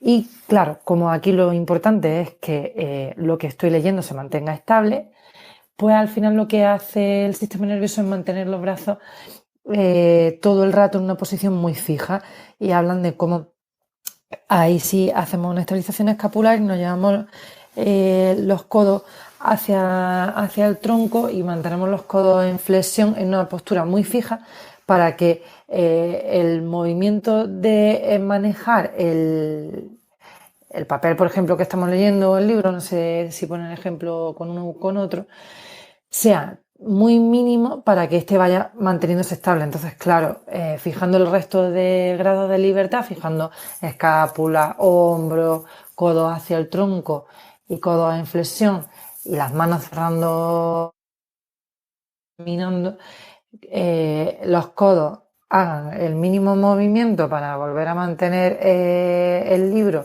en una posición estable en la que la mirada pueda seguir haciendo ese seguimiento. Sin embargo, cuando vamos a mover nos vamos a mover llevando un vaso, pues fijaros que ahí la estabilidad sí se va más hacia distal, y todo el director de la estabilización y de los ajustes que vamos a ir haciendo, pues se convierte en la mano y en cómo la mirada va hacia el vaso, a los movimientos que está haciendo el vaso. Entonces, ahí, pues, si veis, si probáis a hacerlo o si leéis cómo lo describen los autores, pues sí que el brazo hace un movimiento totalmente contrario y ahora se lleva el codo a ABD para que la estabilización pueda ser más global desde el hombro y podamos ir como llevando el vaso en una posición en la que todo el rato la mano sea la que dirige el movimiento, pero no tanto sea la que está siendo tan importante, ¿no? Aunque al final todo el rato vamos a ir estabilizando la mano con respecto a la mirada. No sé si me he explicado bien. Pues sí, yo creo que en estas cosas está la maestría de poder explicar modelos que en principio pues, son como muy teóricos, y cuando nosotros decimos lo de es que en el control motor, el aprendizaje motor, es muy importante la interacción individuo, entorno y tarea, ¿no? Y parece como que esto es algo muy teórico, y me encanta cómo los autores lo llevan a un punto tan práctico, ¿no? Y con una tareita tan sencilla, pues nos dicen, mirad, estáis caminando, la tarea es muy parecida, se trata de una estabilización del miembro superior, pero mientras que en un caso la prioridad, por así decirlo, el centro, lo más importante es mantener la horizontalidad y la estabilización del libro con respecto a los ojos, y en este caso la mirada es el punto central sobre el que el resto del sistema desarrolla todos los ajustes, porque al final la prioridad es visual, tiene que haber como una estabilización del libro, de la hoja, para poder seguirla con la mirada en una dirección muy determinada y con un sentido muy determinado, y además mientras mantenemos el paso, con lo cual hay que hacer una estabilización de la cabeza en relación a los ojos, y hay que hacer una estabilización también del movimiento de los ojos con respecto al cuello y a la propia aceleración que estamos llevando con el movimiento. Y como el miembro superior al final pues no nos interesa mucho, porque lo que queremos es que esté cuanto más cerca del cuerpo mejor. ¿Para qué? Para que no tengamos que manejar muchos grados de libertad con respecto al entorno, porque al final es una tarea como mucho más cerrada, en el sentido de que la aferencia es más dependiente de factores internos que tienen que ver, pues ya os digo, con la mirada, con lo que se percibe con los ojos, con la estabilización de cabeza y cuello y tronco, y por tanto, si el libro se mantiene alineado a eso, pues la tarea será exitosa. Sin embargo, en el otro caso, en el caso de llevar el vaso con agua, ahí el factor importante no es tanto mantener la alineación postural del tronco, ni mucho menos. Aquí el tronco y la cabeza y el cuello pasan a una segunda, como no es que no sean importantes, entendedme, sino que pasan como a un segundo grado de prioridad.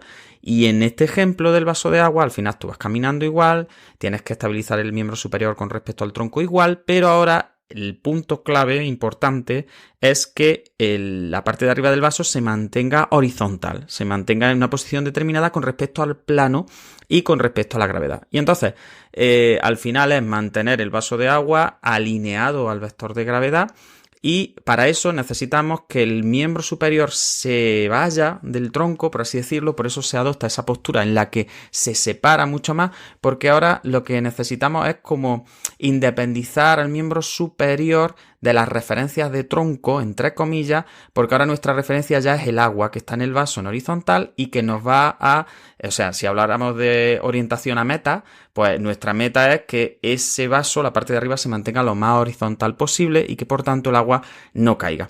Entonces es como si el brazo de alguna forma le estorbase el tronco al brazo. Es decir, como ahora los movimientos de tronco mientras voy caminando lo que hacen es como desestabilizar la parte distal del miembro superior, que es la que lleva el vaso, y al final lo que tiene que hacer la parte distal del miembro superior es como reorganizarse para que no le estorbe lo que yo estoy haciendo con las piernas, con el tronco. Es decir, para que el movimiento que yo estoy imprimiendo con la locomoción no desestabilice a ese vaso y mantenga la línea siempre en la horizontal. Por tanto, fijaros que en una tarea, en la del libro, como que la aferencia principal tiene que ver con lo visual, y toda la estabilización que yo hago del miembro superior es con respecto a la mirada, y es con respecto a... Ahí no me estorban excesivamente las oscilaciones que hago en tronco, y los miembros al final lo que hacen es pegarse al tronco, porque lo que me interesa es como disminuir el movimiento de los brazos para que estén más estables. Y en la segunda tarea no me interesa tanto que los brazos se muevan con el tronco, porque realmente lo que está haciendo el tronco es como que entorpece al hecho de que el vaso esté estable. Por tanto, los miembros superiores se tienen que despegar, por eso aumenta esa separación, por eso aumenta la extensión, incluso un poquito la tendencia extensora en las sinergias de miembro superior, y el vaso se separa como para independizarse del tronco, para que la locomoción que yo estoy ejecutando no desestabilice al vaso. Por tanto, ahora la prioridad ya no es visual, y la prioridad ya no es tanto la estabilización proximal como la estabilización distal. Fijaros, con este ejemplo, con lo sencillo que es, toda la chicha que se puede sacar, y podríamos estar aquí ahora hablando, y cómo al final es la tarea, la meta de la tarea, lo que determina qué factores son prioritarios o no en el control del movimiento. En un caso visual, en el otro caso distal, con referencia al vaso, y a mí me parece maravilloso. No sé, por ahí se están abriendo algún micro, si os parece hacer alguna intervención, que estáis muy callados esta tarde, ¿eh? Parece que os tengo los micros silenciados. No sé si Mode, a ver, Mode, ¿quieres decir algo? A mí me ha gustado mucho una frase que dice en el ejemplo del vaso, que dice que el brazo al final se libera de los movimientos del tronco de la cabeza. Viene a decir lo que acabas de explicar, pero lo resume muy bien. Quería aportarlo. Pues sí, Mode, la verdad es que parece algo casi mágico, ¿no? Como en un caso el miembro superior está tan centrado en tronco y como en el otro caso es como que intenta casi pelearse con el tronco porque le estorba que el tronco ande, ¿no? y lo que quiere es estabilizar el agua, ¿no? Bueno, si os parece, creo que deberíamos plantearnos ir concluyendo porque llevamos ya aquí un rato grande. La vez pasada creo que revisamos 3 páginas y en esta ocasión pues yo creo que hemos revisado como si hemos llegado a 2, así raspando. Llevamos una velocidad que la verdad que es un poco vergonzosa, ¿no? En la revisión de artículos. Bueno, a nosotros nos interesa mucho porque todas las semanas nos tenemos que reunir, al final necesitamos material.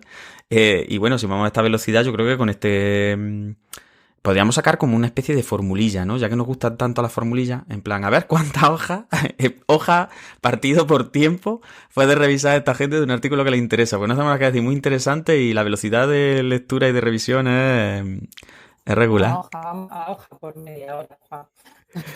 Sí, yo no sé si nos deberíamos plantear ya que a lo mejor tendríamos que concluir en algún momento, a lo mejor con el siguiente episodio, o vamos a estar aquí bastante tiempo, ¿eh? Yo no creo sé.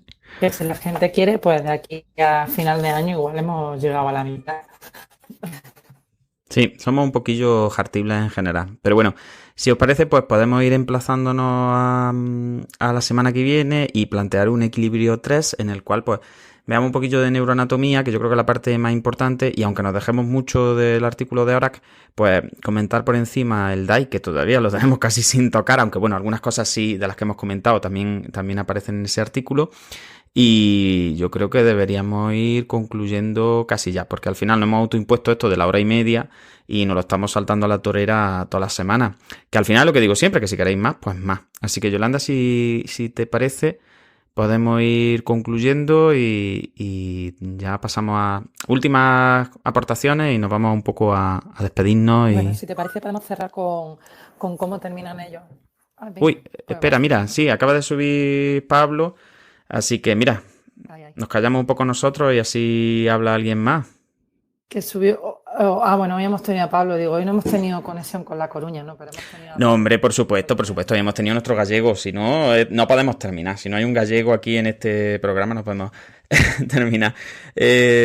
Pablo, ¿qué tal? He visto que has estado por aquí escuchándonos hoy la primera vez, así que tienes la palabra casi para cerrar el episodio, ¿eh? Bueno, nada, solo comentar eso, destacar que a mí me ha llamado mucho la atención lo que venís diciendo, el destacar que buscando una misma actividad con 2 tareas totalmente que parecen muy diferentes, trabajamos multitud de cosas y tanto eso dándole estabilización a la parte proximal o distal y que me parece bestial cómo puede cambiar toda la configuración del sistema con pequeños cambios a priori. Y eso me ha parecido la hostia. Sí, al final es un poco el concepto de atractor, ¿no? Y de como también de parámetros de control. Como pequeños detalles son los que al final van haciendo que se produzca esa atracción del sistema hacia formas de funcionamiento nuevo y mediante el caos, al final, que es una palabra que nos gusta a nosotros también mucho en dinámica de sistemas, al final, mediante ese caos, son esos pequeños detalles los que se atraen, los que llevan el funcionamiento del sistema hacia una nueva configuración totalmente distinta, que a lo mejor no tiene nada que ver con lo anterior y que la diferencia es muy poquita. Y muchas veces en el tratamiento y en el análisis que hacemos de nuestras terapias, se nos pasa por encima mucho, pasamos por encima mucho de estos factores, así que a mí también me parece bestial. Claro, justo, y el análisis de distintos componentes, eso utilizamos visual, utilizamos, lo que sé, cualquier otra, el oído, la audición, propiocepción, y cambia todo. Y le damos mucho más riqueza al tratamiento. Totalmente de acuerdo. Además, yo creo que podríamos estar eso ahora hablando hablando del artículo de horas. En fin, ya se nos está yendo mucho el pistón, estamos haciendo ya chistes malos, así que bueno. simplemente me queda agradeceros las aportaciones. Yo creo que vamos a ir despidiendo la sala. Se nos ha quedado otra vez muy corto, pero bueno, hemos contado en la primera parte con la intervención de Pablo, que yo creo que ha sido maravillosa, y hemos sacado esta nueva sección de ejercicio físico que yo creo que puede estar estupenda. Así que ya solamente me queda por resumir un poquillo pues todo lo que estamos hablando sobre el análisis desde sistémica del equilibrio y bueno, y cómo al final la orientación postural y el equilibrio, que yo creo que sería como la conclusión o lo más importante de lo que hemos estado hablando hoy con respecto a este tema, pues depende tanto de la interacción entre individuo, entorno y tarea. Y cómo la tarea, como decían mi compañero Pablo hace un segundillo, pues es tan interesante a la hora de marcar cómo se va a ir controlando y qué parámetros son importantes a tener en cuenta en la evaluación y el tratamiento. Entonces, muchas gracias a todas por estar aquí esta tarde. Al final yo creo que la familia va creciendo y que podemos incorporar temas nuevos. No nos va a quedar más remedio que hacer otro episodio de equilibrio para el regocijo de Yolanda y a lo mejor pues un poquillo yo creo que va a haber gente que se va a llevar las manos a la cabeza y decir, Dios mío, ¿en serio podéis estar 4 o 5 horas hablando de un artículo? Pues sí, y no solo podemos estar 4 o 5 horas hablando de un artículo, sino que encima nos dejamos medio artículo sin analizar y vamos aquí todo el rato hablando de nuestro libro, de las cosas que a nosotros nos interesan, sin ningún tipo de esquema, sin ningún tipo de análisis crítico así en plan estructurado. Porque al final esto consiste, yo creo que si esto tiene algún encanto, que lo dudo mucho, que no creo que tenga ningún encanto, pero si tiene alguno será pues este rollo, ¿no? El rollo un poco cutre y un poco desenfadado y de que se trate un poco de una conversación entre colegas. Así que al final, pues yo, si Yolanda tiene ganas y la semana que viene nos podemos marcar otro episodio sobre equilibrio, pues lo que os digo, terminaría ya el miniciclo y podríamos pues analizar un poquito ya desde el punto de vista neuroanatómico, hablar un poquito de estructura, hablar de que yo creo que está muy bien pautado en el artículo de ahora, que nos puede servir para hacer algo interesante en el sentido de seguir un orden determinado en el análisis. Y bueno, y como al final pues aparecen los ganglios basales por ahí, aparece el vestibular, aparece el cerebelo, aparece el troncoencéfalo y la médula, un poquito de neocórtex y tal, pues yo creo que puede ser interesantísimo. La semana que viene ya contaremos posiblemente con la gente de Android aquí, con lo cual de verdad os agradezco la difusión, os agradezco la participación y os recuerdo que hay un grupo de Telegram en el cual pues nos vamos pasando un poco los trabajos de los que vamos a hablar y vamos pues comentando un poco la estructura y demás. Así que Yolanda, yo he estado muy entretenido contigo como siempre. Al final, pues eso, esto es como estar en el bar, pero aquí en nuestras casas charlando por teléfono un poco, ¿no? Así que estamos entretenidos y ya está. Y esto es lo que nos gusta a nosotros. Así que chicos, vamos a poner la musiquilla ya mismo, nos despedimos. Suena ya casi live de Roa, que es la banda sonora que utilizamos. Muchas gracias por estar aquí, tener cuidadico, portaros bien. Y ya está, nos vemos la semana que viene si queréis. Así que un saludo muy fuerte y que el movimiento acompañe. Chao. Buenas noches. Eh.